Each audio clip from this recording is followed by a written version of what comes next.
Hi, everyone.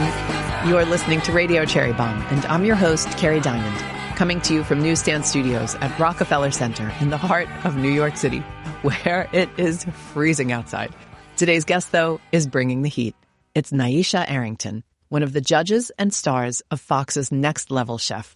The show is one of the coolest competition programs around and has a 3-level set that has to be seen to be believed. Season 5 of the show just kicked off this past Thursday. I interviewed Nyesha at the Burbank Podcast Studios in sunny Burbank, California last week, and I kind of have no idea why I left California and came back. But here we are. Nyesha is one of the most inspiring chefs around. She's a big proponent of taking care of your mental and physical health, something that wasn't prioritized for chefs in the past. We discuss that and the tips and tricks she uses to keep wellness top of mind and top of her calendar. She also talks, of course, about Next Level Chef, which happens to be filmed in Ireland. Very cool. You all know how much I love Ireland. And we chat about some of the past contestants on the show. Stay tuned for my conversation with Chef Nyesha Arrington. So much Cherry Bombe news to share with you. We just shipped our new issue to the printers. Yay! In Rhode Island, issue 33, all done. I am so thrilled about that. I'll be driving up to the printers later this week to be on press, as we say. Our theme is Mom's the Bomb, and we have 3 covers shot by photographer Jenny Livingston, who just celebrated a birthday last week. HBD Jenny will be revealing the covers very soon, if not today. And so many great people contributed essays to the issue, including Janelle Lowe, Yasmin Khan, Casey Korn, Janet Ozard, Ivy Zhang, so many great writers. You can subscribe at cherrybombe.com, and you can find the link in our show notes. Then, on Galentine's Day and Valentine's Day, we're doing a special Bomb Squad Bazaar at Shopify in Soho. On Galentine's Day, February 13th, our 3 cover stars are doing a panel with me, and good friends Natasha Pickowitz and Annie Shee will be in conversation. Then on Valentine's Day, we've got a panel with some of the guys we love, including Peter Sam and Wolde Reyes, and I'll be interviewing Padma Lakshmi of the new show America's Culinary Cup, which debuts in March. So you can spend Valentine's Day with me and Padma. Everybody will be doing book signings, and we've got lots of great female-founded food and lifestyle brands there that you can check out, including Bixby Chocolate, Cardellina, Amber Waves Farm, and Marshall's Hot Sauce. For tickets and more details, visit cherrybombe.com or get the link in our show notes. Now, let's check in with today's guest. Nyesha Arrington, welcome back to the show. Thanks, Kerr. So good to see you. You too. Season 5. Season 5. Underway. Next Level Chef. 5 seasons. That's a lot. You know, there's literally no cooking competition out here that is doing what we are doing. It's the most progressive. We include social media chefs. As you know and have seen how progressive the culinary landscape is of the food world. You know, in the past, all we used to see is competitors coming out of professional kitchens, right? Maybe a home chef that made their way, sort of snuck in. But now the platform, pun intended, has brought in quite a bit. And this is what's cool about this show. And heading into the 5th season, it's bigger and better than ever. That is great. There's so much that's so exciting about that show. I remember when I saw the trailer for Next Level Chef, I thought the set was a rendering. Yes. I just did not believe that that was the real set. I was like, oh, that's cool. They're doing that for the promo. And then saw the first episode and I was like, what? I had just never seen anything like it. It's almost like you are a fly on the wall and you're experiencing someone go through this gauntlet of a competition, but it's almost like the room is spliced in half and you get this perspective of that first person experience, which is super cool. It's like a dollhouse. Literally. But a culinary dollhouse. Perfect. Yes. The sad part though is, well, not sad for everybody, but you've got the 3 levels. And the bottom level, I had to say, I kind of felt the most comfortable watching because I was like, oh, I had a small restaurant in Brooklyn, and this is what the basement looked like. Girl, we've all been there. Those are the type of restaurants that I came up in as well. You always get to get put in the basement, peeling potatoes, or pastry station is down there. But yeah, the basement is definitely New York basement cooking vibes for sure. I did not ever work somewhere that looked like the penthouse of Next Level Chef. No, I've experienced both kitchens for sure. And the middle level catering kitchen style as well. So season 5, what can we expect? What's different? Season 5, we really continue to try to make the competition both a great experience for the competitors and as well as, the twists and turns that make the competition fun. You might see a nonstop platform. You may see some of the competitors missing the platform with their incredible dishes. I feel stressed just hearing that. Mm-hmm. Yes, there's something for everyone. You get to really watch this journey unfold of, these individuals that they lay it out there. They leave their hearts on the field every single time. And that's really the fun part of it, is getting to see the progression and the amount that these competitors learn, every season. We're in season 4. They've had an opportunity to study the show, and before they get to sit on the couch and watch it and say, oh, I would have grabbed this, I would have done that. But now they're experiencing it firsthand and realizing it's not so easy. I can't wait to see who all the competitors are, because we've had some friends on the show over the years. Yes. We had Reenie Karim, who what a we gem. adore, and she was one of the home chefs you were talking about. Yes. Who came on and competed. Now Reenie's amazing and does all these pop-ups and edited these terrific cookbooks and wrote one of them. And then Gabi Chappel. Oh, we love Gabi. Gabi made champion. She's quite the champion and has made one of my most memorable dishes. It's incredible pork chop. But I got to tell you, tasting that in that what we call the great room where we're standing at the judging table, there's a chef like Gabi who approaches food from such a grassroots level. She really celebrates the vegetable and the seasonality and the mother nature, the component of drawing inspiration from these matriarchs, that comes very naturally to her. And she has just such an interesting disposition about her that I don't think she could care even more if she tried. She cares so much. And it shows, when you have a dish like she made, when you bloom the spice in the way that she did, those are the type of things that resonate on the palate. And I mean, it just left such a lasting impression. I audibly was like, wow. I remember when I met her and it was the quiet period when they're not allowed to say anything. Yes. And I said to the team, I was like, I bet she won. And I was like, I can't ask her because I don't want to put anybody in that position, because my powers of persuasion, she would of course have to tell me. No, you don't even want to be involved in that because it's probably like what they have to sign and the secrets they have to keep and all of that. But I just had a good feeling about her and the show and knowing you. And I was like, I think she won. So then when she did win, we were very excited. Yes, we love Gabi. She's out there doing great things, celebrating the farmer's market. You see it on her content, cooks with seasonality, I think my favorite thing about Gabi, she's the type of person who will go to the farmer's market, literally pick a vegetable or fruit that she's never tasted or worked with and celebrate that. I think that's really what brings a lot of the joy in cooking. All right, we have to talk about farmers markets because we're recording this in Los Angeles. Yes. We're in a studio in Burbank. Yes. I thought I was going to be here for a few days, and sadly, I have to go back home because of the epic storm, and I can't go to the Santa Monica Farmers Market tomorrow morning now, and I'm heartbroken. Oh, I'll have to send you a care package. I usually empty my suitcase. Oh, I have a magazine for you out there. I usually pack a small suitcase full of magazines, give them out to everybody, and then go to the Santa Monica Farmers Market and load up on citrus and avocados. Citrus is killing the game right now. The mandarins, the quiche. Don't even tell me. I cannot. I'm literally obsessed. I'm obsessed with a dish specifically. Take the mandarin, you peel it, freeze the segments, okay? Put it in a blender, those sort of NutriBullet style blenders, a scoop of sheep's milk yogurt, blend it. It's the most delicious, healthy, filling snack you can ever have. Fantastic. That sounds so good. Girl, it's so good. Oh my gosh. Okay. And what was the other one you said? There's another citrus you said with a K? It's a style of mandarin, the quiche mandarin. Quiche. Okay. Got it. Just all the citrus, half of it I never even knew existed. Yes. And multiple kinds of avocados. Why do we only get one avocado in New York? I really got to send you some stuff.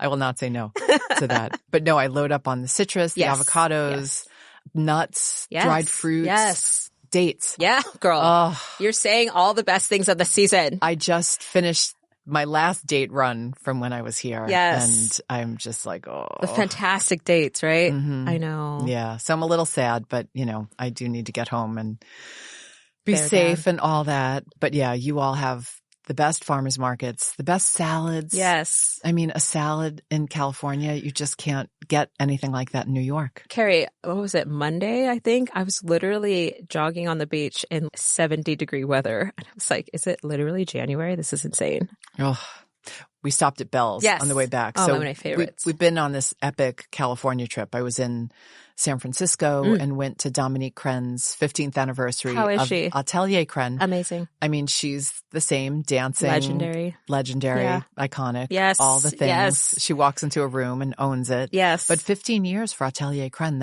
15 years is a long time for any restaurant. Yes, absolutely. Yeah. What a feat. That was a fun party. I flew to Paso Robles. We're doing a big event there in September. Oh, how exciting. Celebrate the farmers and all the amazing women in wine. So stay tuned, everybody, for that. But we did some site visits. Then we drove to LA. It's quite the drive. So beautiful. We took 101. It's the prettiest state. Quite literally. I just kept videotaping everything. And I was like, I don't know when I'm ever going to watch all these videos I'm taking from the car of just like the...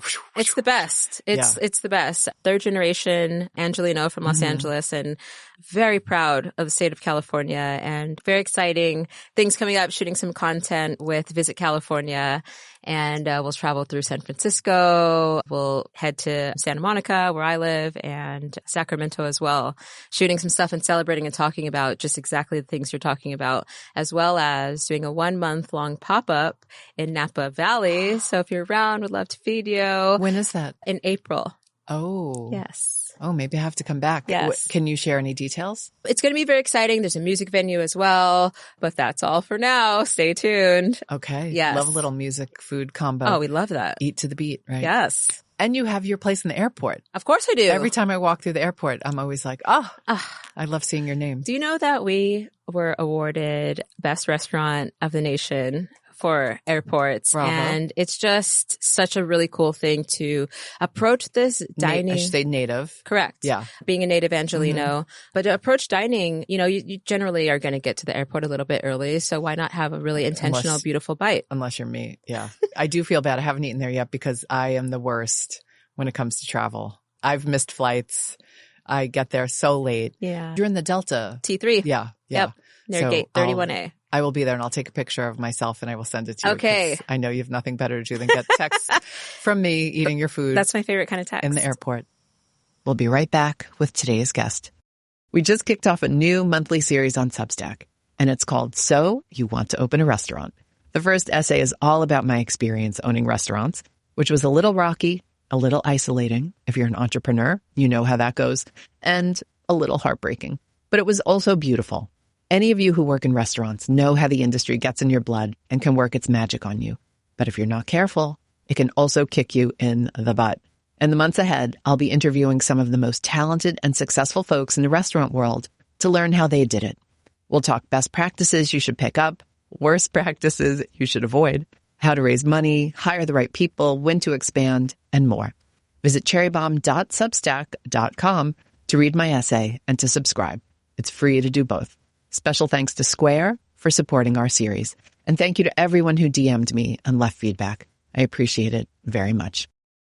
Let's talk about my other favorite place, Ireland. Yes. You filmed the show in Ireland. We do, and it's very exciting. I've got to experience Ireland quite a bit, and, it definitely has that island vibe. I thrive in that sort of essence and quality of life. Everything is super lush and green.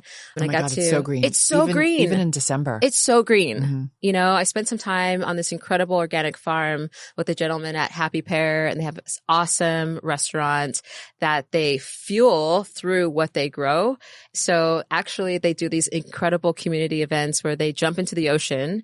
It's called like a sea dip. So I've very much immersed in the culture. So you go in a sea dip, and then you go sit in the sauna, and you do that a few times. And it's just all about activating, the beautiful cells in our body, the nervous system regulation. And I just think it's the best quality of life there. What part of Ireland is? All over. Yeah. We're in Dalkey. And the water, I would imagine, is a little colder than the Pacific. Frigid. Very, very cold. No ice needed. But you're a wellness girly. You Kerry, work out. we've talked about this. We have talked about this. Yeah. And the last time we talked, I felt so moved by what you had to say and super inspired to get my butt to the gym. I and see you just wearing that kind Oura of, Ring, girl. Yes. And I've been to the gym more in the past month than I have maybe past few years. Mission accomplished. But you're very inspiring. You could be an inspirational speaker. Kerry, I'm glad you brought that up because it's literally, I'm not even joking. So like when I pictured my life as a little girl, you know, it was about cooking and it was about, I pictured myself like Oprah, you know, and so I get to do that through the lens and the vessel of cooking. My heart wells when I talk about it because it's truly me living in my life's purpose, you know, and to be able to have that intersection of celebrating Mother Nature, you know, cooking through the seasons and understanding how that affects our body and the energy and the output, right? As we know how difficult it is. Someone like Dominique Carême heading to the 15th year. So exciting, you know, and how much that takes. You know, restaurant work is so hard, especially in this economy, especially where we're at. And when I was coming up in the early 2000s, you know, and many other chefs out there, this type of stuff wasn't celebrated. No, nobody talks about mental health. Nobody talked about mental health. The impact on your body standing in a restaurant kitchen for 10, 12, 14 hours a day. Minimum 12 to 14 hours a day. Exactly. No one talked about the stamina that it will take, you know, and the hydration and the sleep and all the things that I really try to champion now and the things that I share with the competitors as well on Next Level Chef and how imperative that is for your output. So wellness, yes, but ultimately I consider myself, you know, a performance-based person. So if I'm going to have maximum output, you better believe that I need to reverse engineer my approach, you know, and that starts internally.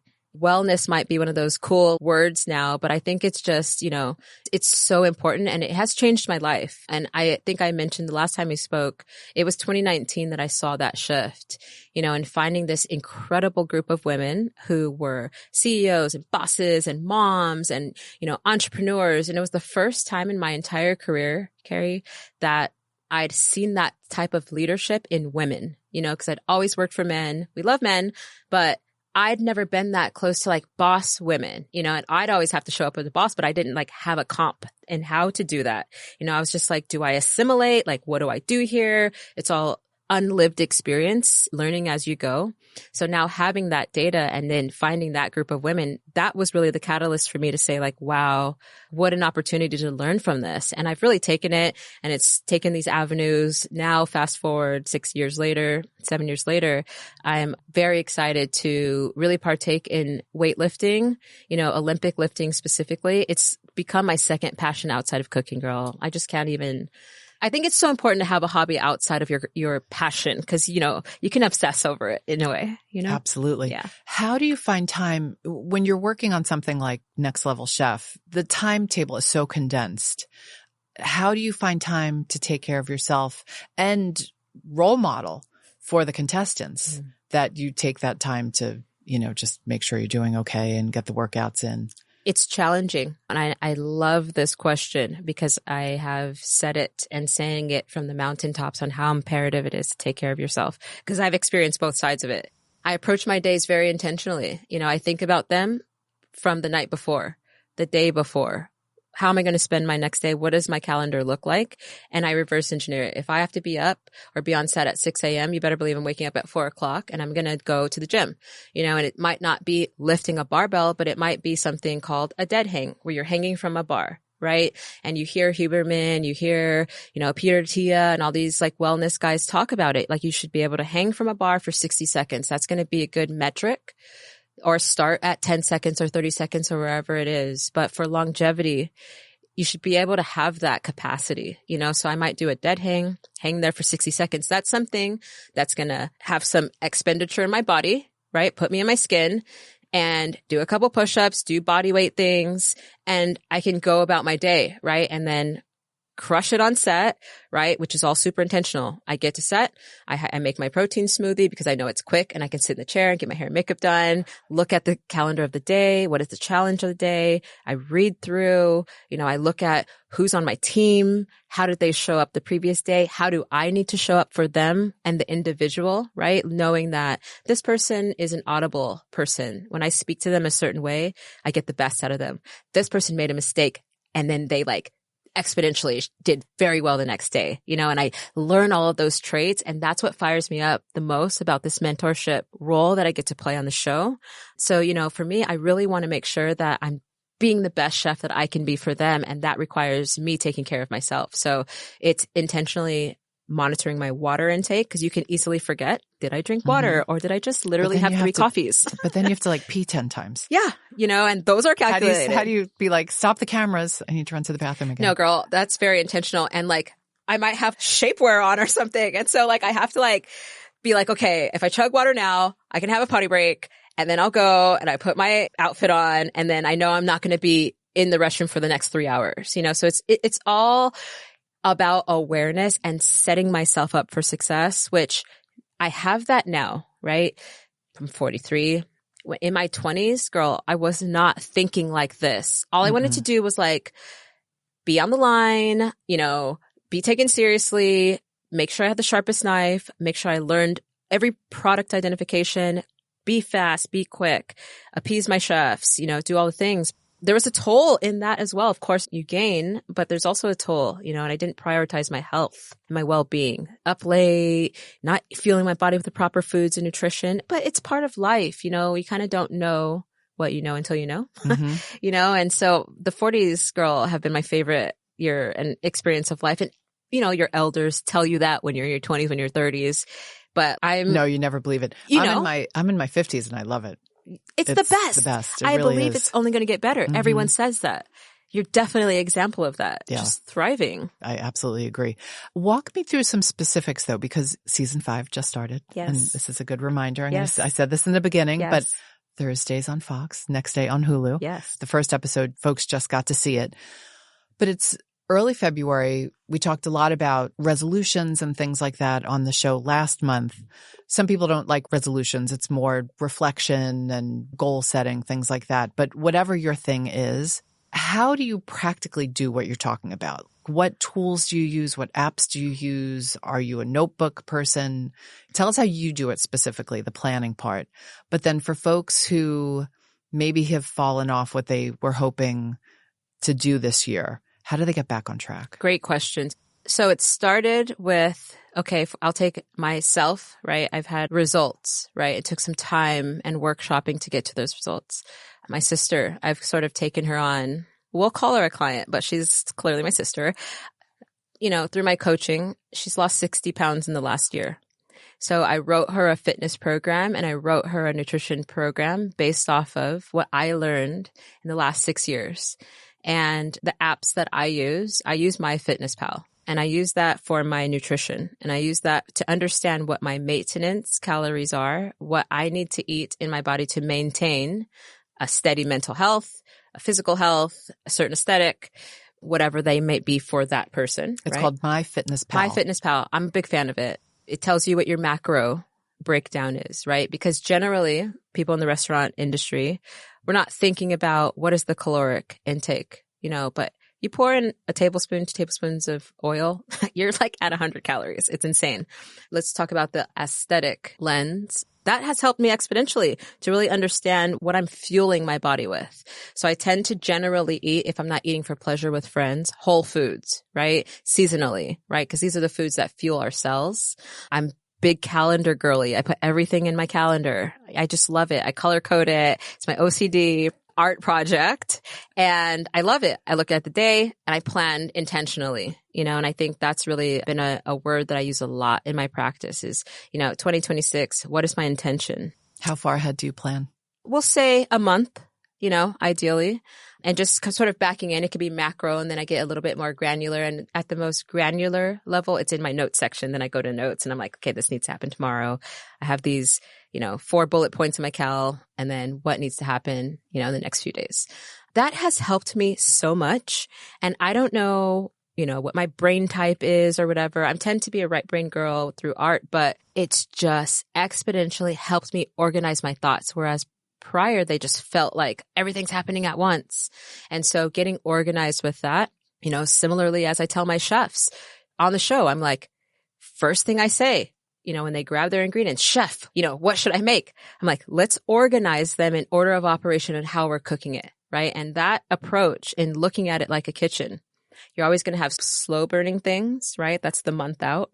And you're going to have quick burning things a week, a day in advance, so it's about chopping those aromatics, getting them in, then cooking your protein, allowing it to rest, and, sort of creating those through lines as you would approach a stove similarly, right? I've applied those same tools to my life. So it's always about organization. As our parents told us, lay out your clothes before the first day of school. It's similar based off of just how I feel.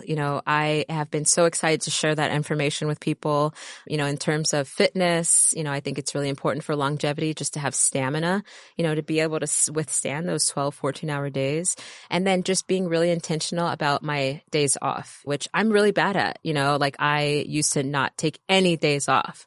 I'll schedule and stack and work really, really hard, for a day, 3 weeks, but then I intentionally schedule time off, whether that's a day or a few days. I can have that chunk of time to recess, fill my cup, and give everything I have.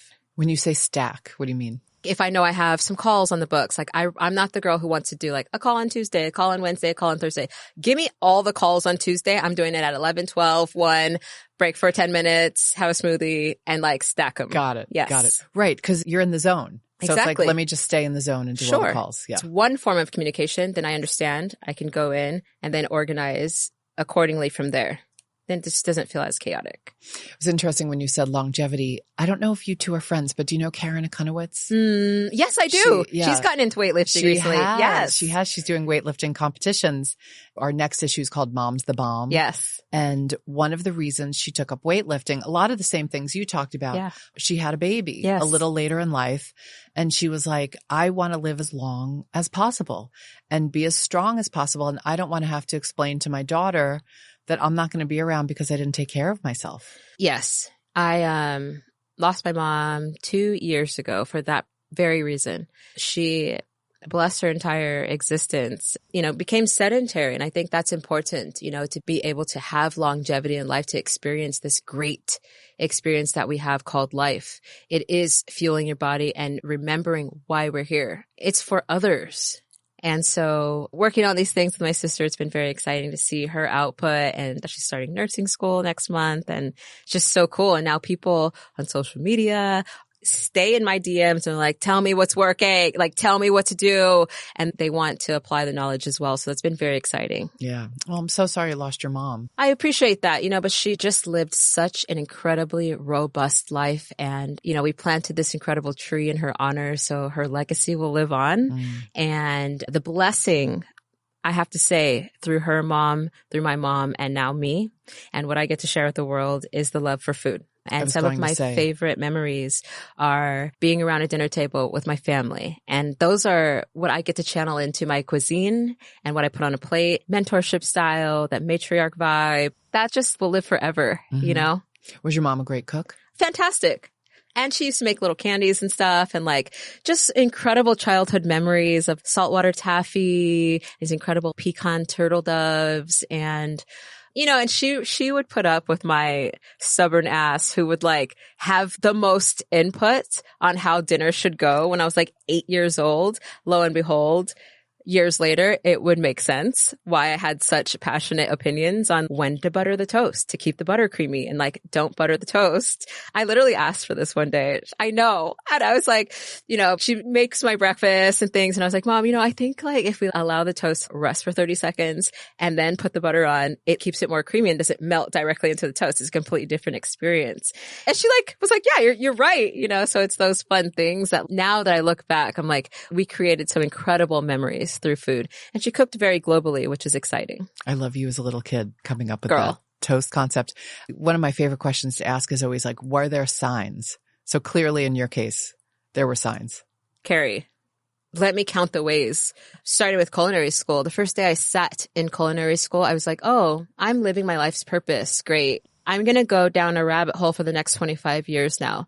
And it was the first time in any sort of classroom setting that I sat in the direct front row, dead center. Chef Chapman, bless his heart, talked to me about stocks and sauces, and I went on to pursue and try to learn product identification like no other. There's a moment, I don't know if I mentioned this in the past here, but I was sitting in the back of my grandmother's car. I had to be 4 years old, and I found this pink Starburst, and I was like stoked. but the starburst maybe was there from the day before and it had been like sun-kissed. I was in the car, I was sitting on the seat wrapped and I was like so excited. I opened it and ate it.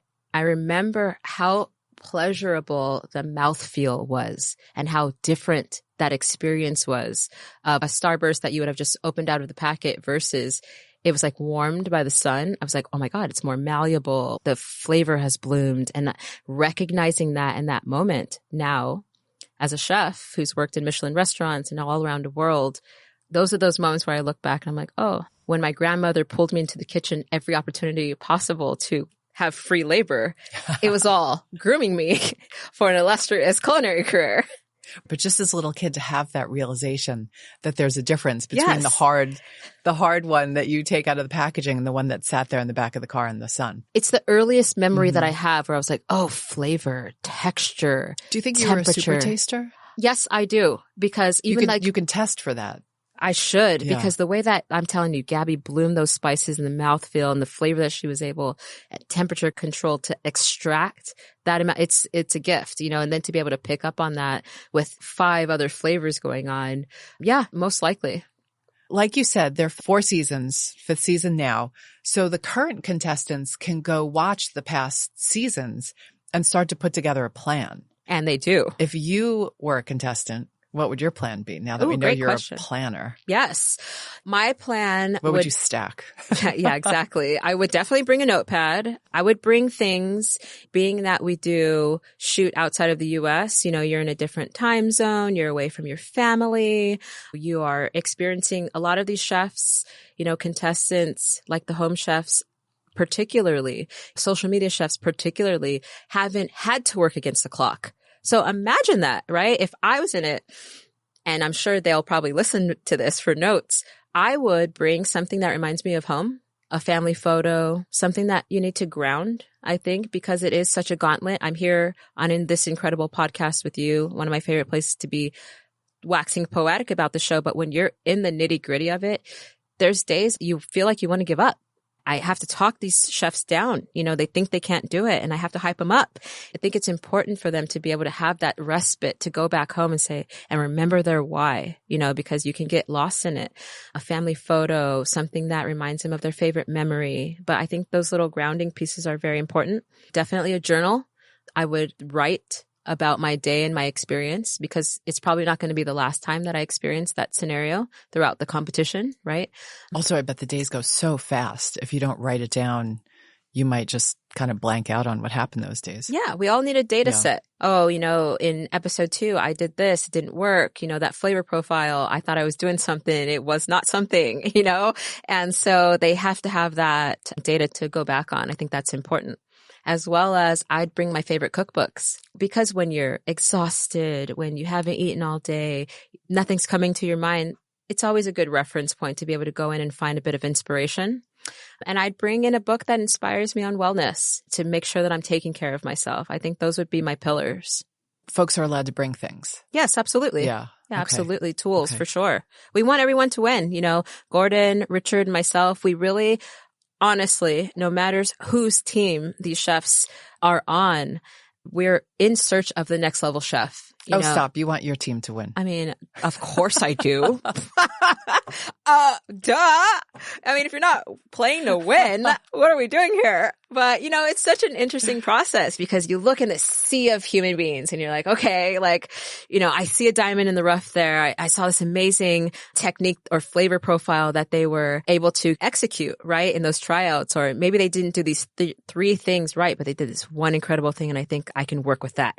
And this other person, they're a well-experienced professional chef. Okay, I know I'm going to be able to have shorthand with them and they can take the pressure when I'm giving them time calls as we have 10 minutes left, and they can withstand that pressure. Or, there's an amazing home cook who just has this soulfulness about their food. And now I just need to work with them about their sense of urgency, So you try to build out these well-rounded teams And, you never know. The professional chef might go in the first episode because they missed the platform and then missed the protein. There's so many variables at play in this exciting show, right? You see it all unfold as a viewer right before your eyes. And I think that's truly what keeps the viewership so high, and what it has been the most impactful is that it keeps you on the edge of your seat. It's just absolutely riveting. I love that you brought up sense of urgency. Can you teach that? Wow, great question, Kerry. Can you teach a sense of urgency? I'll say this, in sort of backing into the answer. I think it either comes naturally, or you have to fail a freaking lot and get tired of failing. And then you kind of are like, okay, I need to have a better approach. Get your ass kicked. You have a sense of urgency. No, you have to fail a lot and get tired and be like, okay, I need a different approach and do it quicker or create a better plan, but I think it can come naturally. I think it's teachable, but I think it's a harder route. It's going to take some failing. Yeah. I kind of think you have to be born that way. Yeah. A lot of the I'm not a coach, you are. But a lot of the greats are. Yeah. A lot of the greats have that sense of urgency. Mm-hmm. You mentioned bringing your favorite cookbooks along. What books would you bring? Ooh, what cookbooks would I bring? Well, I'd bring a cookbook from one of my favorite chefs, Josiah Citron. I worked for him for many years.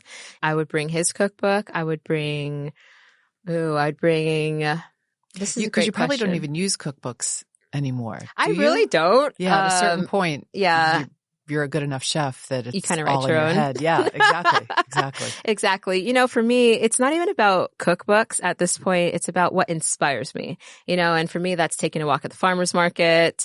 It's actually, for me at this point, it's reading books that are not cookbook related, but more mindset related. And I think that's just as important. What else is going on? You're traveling a lot. Yes. Do you have time to have any fun? Well, luckily, I love my job so much, so it's all actually pretty fun. Yeah. And I feel that way too, but you know what I mean. Of course. No, there's an expenditure that comes with it, of course. And the very exciting part of it is that I've been building this sort of beautiful cadence, right? I kind of know I'm heading into event season, so I can feel okay with spending some time, quality time with my family, as I've just done. And now I'm heading into busy event season, which is first stop is in Miami. I'm doing a fun event there. And then I have a cool event in Ojai. I'm going to be hosting some fun stuff with Pebble Beach in the golf capacity, which I'm very excited about. You and our CEO, Kate Miller-Spencer, were just talking about golf. What was that all about? Oh, she was like, I bet you have a killer shot off the tee. I was like, totally clocked it. Cause yes. And so honestly, I'm a chef. I do consider myself an athlete. I grew up playing sports, martial arts, soccer, softball. And so now being able to have that be my hobby, golf, I've just found a new passion for outside of weightlifting. How'd you get into golf? Just like cooking, there are no less than 1,000 micro movements that need to happen to make that expression look effortless. And so great chefs, they make it look easy, but there's no less than 1,000 micro movements that happen in that expression. And golf is very similar. Weightlifting is very similar. So the way my brain is wired, it just loves to dissect that and put it all together. And that's really how I found it. How many courses have you played on around the US? Oh my God, the best courses, Kerry. Like I got into golf just recently and I've been invited to South Africa to play in these incredible charity events with giraffe walking around while I'm like in the safari. Is this my real life? I've played at the Riviera, which is one of the most iconic courses ever. Played with Thomas Keller there. No big deal. I'm just going to say I'm happy that a woman is playing golf with these guys because I remember seeing pictures from not that long ago. Chef Keller, David Chang. I feel like I dunk on David a lot. I'm sorry, David. But like all the dudes playing golf. Yes. And I'm like, where are the ladies? Yeah. We're out here. And it felt to me like just another way that women were being excluded from the culinary scene. Yes. And the advantages of, having buddies and that whole system. Well, it was that for a long time. We were excluded from a lot of the conversation, and now it's kind of really cool and feels nice to have a coveted seat at the table, so to speak, and be out there getting these reps in. It's really fun. I'm happy to hear that. Right? Yeah. And I'm 100%. sure it will continue to progress. I have played miniature golf. I love that. It's super fun. I don't think I've ever played golf. My dad keeps saying you should go play golf, but I don't know. You know what it is, Kerry? It's also the idea of sort of zone 2 cardio. You're walking around, you're in nature. There's a nice cadence to it. You can really have a lot of bandwidth, and you find that you're able to process when you're not thinking about the thing that you kind of should be thinking about. Go play a round of golf, and I'm sure you're going to come up with a solution. Yeah, I don't know. I grew up with movies like Caddyshack. Like, yes. To me, that's golf. Classic. Golf. But yeah, I don't know. Maybe I'll get out. Yeah. I mean, you inspire. You're such an inspiration. That's why I'm so happy that you're on the show, because I think wherever you're at in life right now, you've got something to say that people can tap into to make themselves better. And that's such a gift. It's my honor to share that message. I am here for the human experience, and I'm happy to share that. And that's why I love this sort of mentor judge capacity, that I get to share that with people every day. I'm here just at a crossroads, right? In their journey. It's such an honorable thing to be able to take my lived experience and then share that with people and then have it resonate and then see them blossom.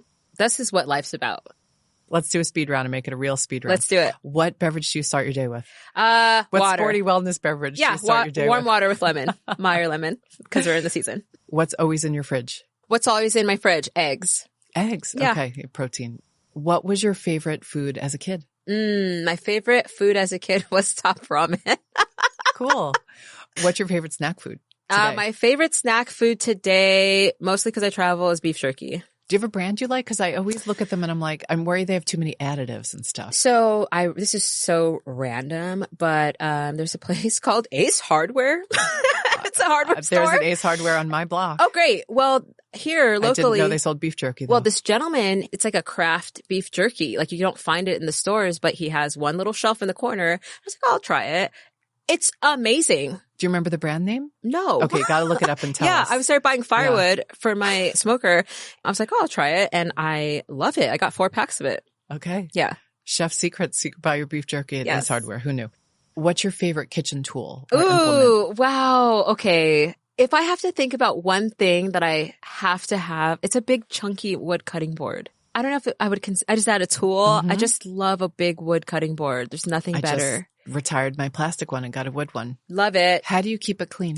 I do a whole process. I'm like a baking soda, lemon, there's beautiful mineral oil if you want to clean it, but I'm very intentional on what I cut on it. I actually go to different cutting boards for different things. I only, like if I'm using poultry, I'll use one wood cutting board for that. I, soak it, sanitize it. But the one that stays in my kitchen that I use on a daily, I'll just like wipe it down generally. I don't really worry about it because I'm not using a lot of like raw meat products on it, but I'm super intentional on what I cut and when on it. Yeah. I feel like we need a whole video series on the wooden cutting board. Well, I'll do that. Great. Should I just put up some content out on that for people? I mean, put it on yours. We'll share it. Great. We'll watch it. Yeah.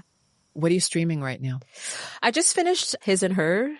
Oh, I don't know it. Yeah, it was pretty good. I also just watched Hijack. It was on Apple TV. His and Hers was on Netflix. They were both very good. Okay. Yeah. Okay. How about yourself? I just finished Pluribus. Yes. Which was outstanding. Amazing. Oh my gosh. I know everyone's all about heated rivalry. I was just going to say, I think I'm going to watch, I think it's going to be the perfect thing to watch in the snowstorm. Perfect. Yeah. Yeah. So I'm going to fire up my HBO, get under the covers. Yes. And just get ready. Oh, I love it. Snacks involved for sure. And the snow outside. Yeah. Oh, what snack should I have for heated rivalry? Ooh. What's a good hockey snack? I mean, I'm a popcorn girly.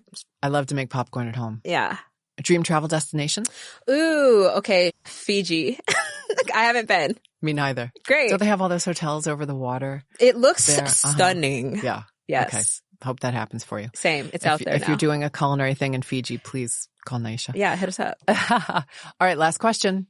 If you had to be trapped on a desert island with one food celebrity, Ooh. Who would it be and why? Good question. Who'd you say last time? I should have looked that up. Did you say Gordon? Probably. A food celeb. Can I say my grandma? You know what? I'll let you say whatever you want. She's a celeb in my heart. I would say my dad's mom. During COVID, I was able to really have some impeccable conversations with my dad about his mom, who I didn't get an opportunity to meet. She was from Mississippi. I grew up with the Korean side of my grandmother, and the stories that she tells about her food, it just would make sense that I would go on to be a chef, having 2 matriarchs in my family, both my mom's side and my father's side, be very adamant about cooking. And the stories that he would tell, cracks me up because every time I get in the kitchen now, he's just like, gosh, you remind me of my mom so much. Sylvia. You know, he would always say things like, she's the type of gal that would like get in the kitchen and prepare for a dish 3 days in advance, like yeasted, you know, donuts and like incredible braises and all of these things that like, you know, it would make sense like why I would become a chef. Oh, that's so beautiful. I would love to be on his deserted island. Deserted island? Yes. Desert island. I was like, dessert? It's not the first time. See my food brain? Yes. I'm like, that's a show I'd watch. Yeah. Desert Island. Right? With my grandma, for sure. Grandma Sylvia.